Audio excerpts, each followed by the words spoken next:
ஒரு நாள் ஒரு துறவியை பார்க்க அரசர் ஒருவர் வந்தார். அவர் வந்த நேரத்தில் அந்த துறவி கண்ணாடியை பார்த்து கொண்டிருந்தார். இதை பார்த்த அரசருக்கு ரொம்பவும் ஆச்சரியமா இருந்தது.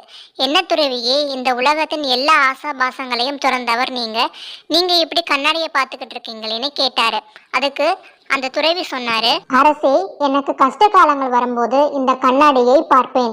அந்த கண்ணாடியில் யார் முதல்ல தெரியுறாங்களோ அவங்க தான் என்னுடைய கஷ்டத்துக்கு காரணம்னு தெரிஞ்சுக்கிடுவேன் அப்படின்னு சொன்னாரு. என்னுடைய பிரச்சனைகளுக்கு யார் காரணம் அப்படின்னு இந்த கண்ணாடியை அப்படியே காட்டிடும். இன்பமும் துன்பமும் நம்மளால மட்டும்தான் வரும், மற்றவர்களால நமக்கு ஒரு பொழுதும் வராது. நம்முடைய செயல்கள் தான் நமக்கு இன்பத்தையும் துன்பத்தையும் கொடுக்குது.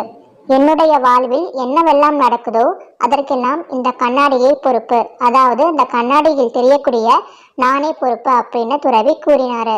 இதை கேட்ட அரசர், வாழ்க்கையின் தத்துவத்தை இந்த சிறிய கண்ணாடி மூலம் ரொம்ப அழகா எடுத்து சொன்னீங்க அப்படின்னு சந்தோஷப்பட்டாரு.